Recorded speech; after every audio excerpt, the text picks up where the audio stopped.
Welcome, listeners. You are listening to a podcast from the Free People's Movement out of Sweden.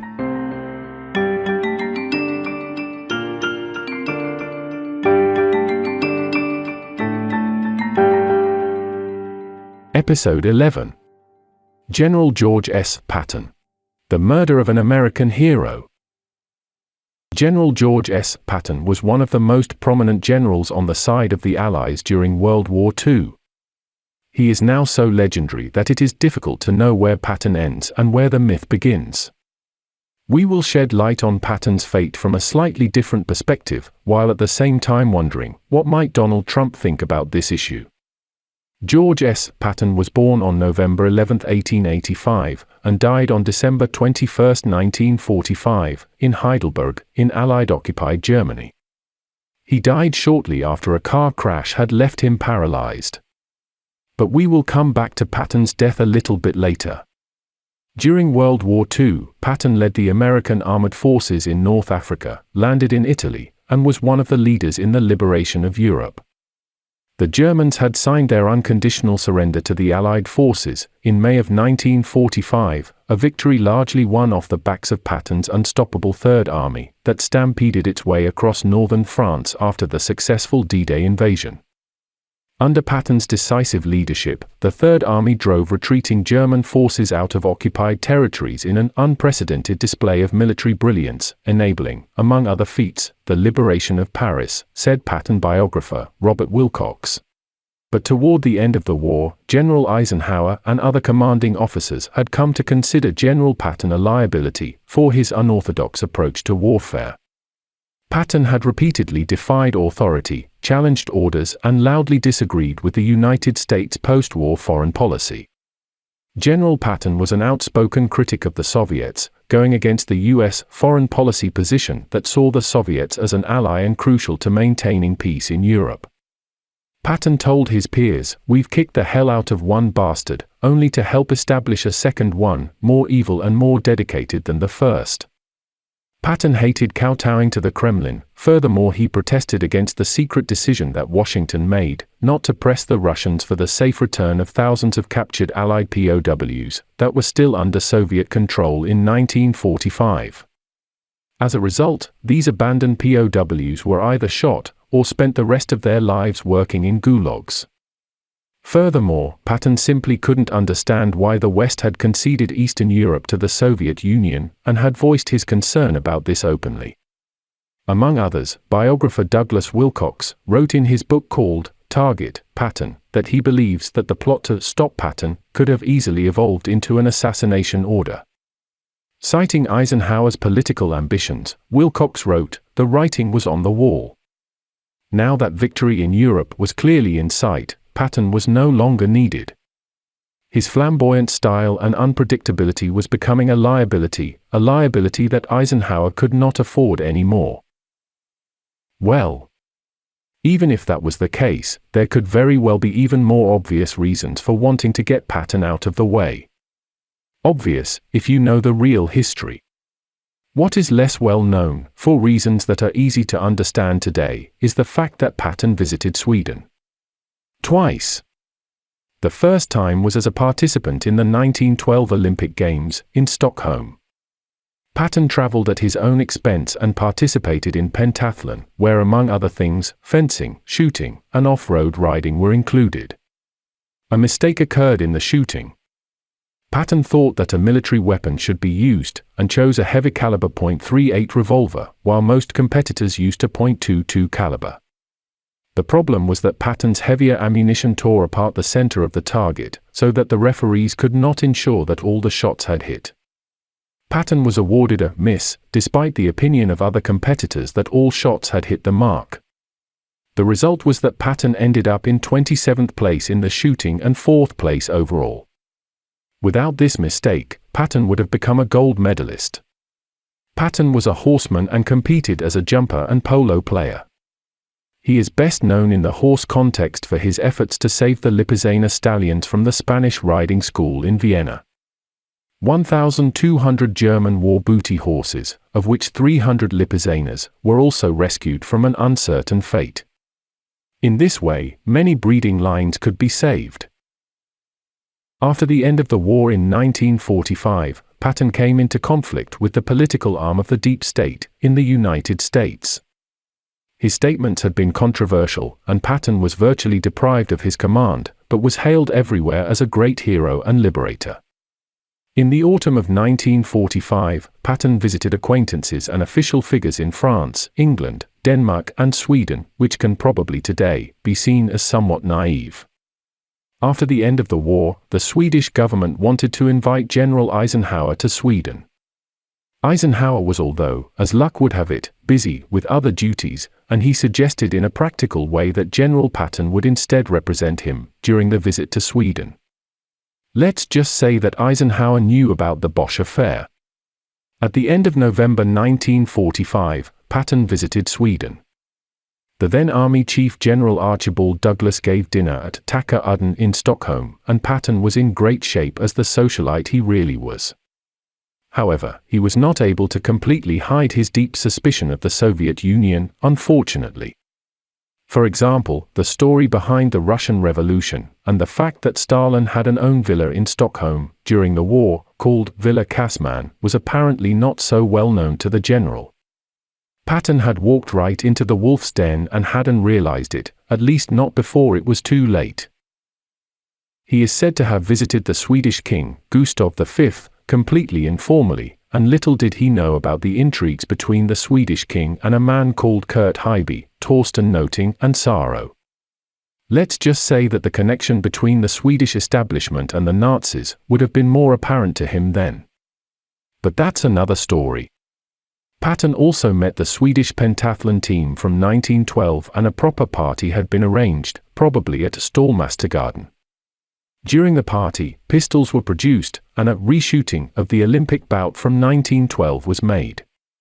Patton had the opportunity to now significantly improve his result, and happily got to take the new target home, as a memory of the evening. On the morning of November 30, 1945, an expectant crowd in the Hagedal terrain stood waiting for the American armored general, George Patton. The program included a one-day visit to Uppsala at Upplands Regiment. A realistic warlike exercise was to be held in Patton's honor. The preparations had taken several hours, and now both the commander and the troops were waiting for the well-known armored general's arrival in Hagedalen. He arrived at the appointed time, accompanied by, among others, Prince Gustav Adolf and several senior military and civilian dignitaries. The exercises went well, and the guest showed a lively interest in what was going on, as he followed in the front lines and often consulted with both officers and privates. Finally, he gave an overview of the course of events for the assembled battalion, in Patton's Hage, a name later given to the location, derived from this occasion. The journey was then directed to the castle, where Governor Hildering Kjellman was Cicero. The intention was to then continue to the cathedral, but when General Patton came down from the hall to the courtyard, he suddenly said, "I do not want to go to that church, because it reminds me that I am going to die." The program must therefore be changed, and the thousands of Uppsala residents who waited in the drizzle in the surroundings of the cathedral had to turn home. After lunch at the officers' fair at Polakbacken, to which several Uppsala residents and some who participated in modern pentathlon during the Olympic Games in Stockholm were invited. At coffee time, some of them sat with him. The general then gave an exhaustive and vivid description of his war experiences. He eventually got on with his task of conquering Prague at the end of the war and being ordered to stop at the border with Czechoslovakia, because the Russians would get the credit for the conquest of Prague. Patton then spoke about his efforts to have the order revoked and about his failure in this regard. "Finally, I sat down and cried over my superior's short-sightedness," the general closed his story. He then assessed what the world had to expect as a result of all the misguided consideration of Stalin. Patton's views on the matter were quite harsh, which some years later would prove absolutely correct, above all concerning Germany's shared status, in an eerie way. Colonel All-Norman would 20 years later be quoted in the book My Uppsala, saying, "For my part, I have never before or since heard anyone who has been so prophesied in major political matters as this American general." Patton basically predicted the Cold War. Take a wild guess whether that would have been a popular thing to say within the best-kept secret of the deep state, Sweden. The military attaché that was Patton's escort during his visit to Sweden was called Thord Bond. Thord Bond was the son of Carl Bond, which during this time was storing the documents from Operation Stella Polaris at his castle, Horningsholm. To make things even more special, it was in fact that same Carl Bond that had won the gold medal, instead of Patton, at the Olympics in 1912. Like we've said before, you can't even make this up. Carl Bond and Patton met at that same Horningsholm castle for dinner, and that would be the last night in Sweden for Patton's part. The deep state had been by Patton's side every step of the way. Patton's visit to Sweden was no coincidence.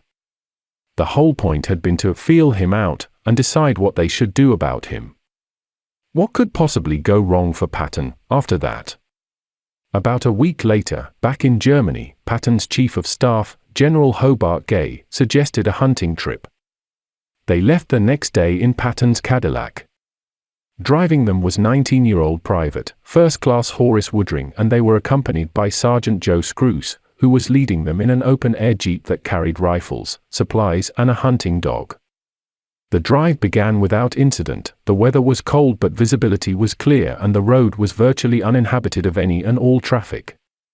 Sitting in the back seat, Patton was surveying the war-torn landscape, littered by derelict vehicles, and remarked, "How awful war is. Think of the waste." Woodring stopped at a railroad track to allow for the passing train and noticed off in the distance a standard-issue GMC armor truck that was pulled over on the shoulder of the road. Just as Woodring started back up, the 2.5-ton truck, with a canvas-covered flatbed, pulled away from the curb and began slowly advancing in their direction. Woodring later said that he didn't think anything of it at the time. Suddenly, as the two vehicles were about to pass, the truck driver inexplicably took a vicious, hard left turn in front of Patton's Cadillac. "I had no opportunity to avoid him whatsoever," said Horace Woodring in a 1986 interview, and the two vehicles crashed in relative slow motion, going 20 miles per hour. General Patton had ricocheted onto General Gay's lap, where he laid momentarily unconscious and bleeding from a massive head injury that extended from the bridge of his nose up toward the middle of his scalp. Patton told Gay, "I'm having trouble breathing, Hap. Work my fingers for me." As Gay moved Patton's fingers, it became clear that he had no feeling in them. He continued his plea, "Go ahead, Hap. Work my fingers." Patton was paralyzed. Despite the proximity of a hospital in Mannheim, he was taken to a facility over 20 miles away, in Heidelberg. At first Patton's prognosis was not good. He remained in critical condition for the first few days when he began to make remarkable strides toward recovery. His presiding physician, Dr. Sterling, wrote on his medical chart, "The muscles of respiration began to function feebly." This gave us high hopes that the spinal cord was not as seriously damaged as we had every reason to believe in the beginning. In addition to these favorable neurological signs, his general condition remained remarkably good. The truck driver responsible for the fatal crash was a soldier from Camden, New Jersey, named Robert Thompson. He had stolen the army vehicle, or perhaps taken it out for a joyride with two other passengers that were never named or seen again, but are pictured in the background of the only image that exists from the accident scene. Nobody has ever been able to explain why or what Thompson was doing 50 miles away from his base. He had no order to be there and he was in violation of his rules. General Patton continued to improve, and on December 18th, he told his wife, "I am feeling really well." For the first time. Just as they began to make arrangements to send Patton home, he took a turn for the worse. 30 minutes after his wife left the hospital to procure lunch, on December 21, 1945, General Patton suffered a massive pulmonary embolism. General Patton was dead. Wilcox, the Patton biographer, had contacted Horace Woodring's son, John, who also finds the entire collision suspicious. He said, "As soon as the truck driver got to him, he veered right into the car, 3 drunk truck occupants who pretty much disappeared with all the general's flags and what not. They accidentally turn into that?" I don't think so. Not even if they were drunk. When asked if his father may have thought the collision was an assassination attempt, Woodring's son said, "Well, you know, he always had his thoughts possibly that it could have been." Military police and a number of unidentified investigators had descended on the collision scene with unprecedented speed. This alone is curious, seeing as how the accident took place on a deserted road in a remote area. The collision was said to have occurred around 11:45 a.m. Patton was in an ambulance by 12:20, which begs the questions: how were responding officers able to arrive so quickly? Had they known of a plot to assassinate Patton ahead of time? Were they just standing by waiting for it to happen? Inexplicably, Robert Thompson, the truck driver, was quickly whisked away by the Army's Criminal Investigation Division, CID. Wilcox learned of this revelation from Thompson's lawyer, who said, the CID got him out of Germany that night. They flew him to England. He was incommunicado for a couple of days. If this is true, the move was unusual. Why would Thompson need to be taken to an undisclosed location in England when there were American forts nearby in Frankfurt and Nuremberg? What was he doing there? Like most details in this case, there is no record of Thompson's 4-day trip to the UK. In fact, there is not even a mention of General Patton in Thompson's military file at all.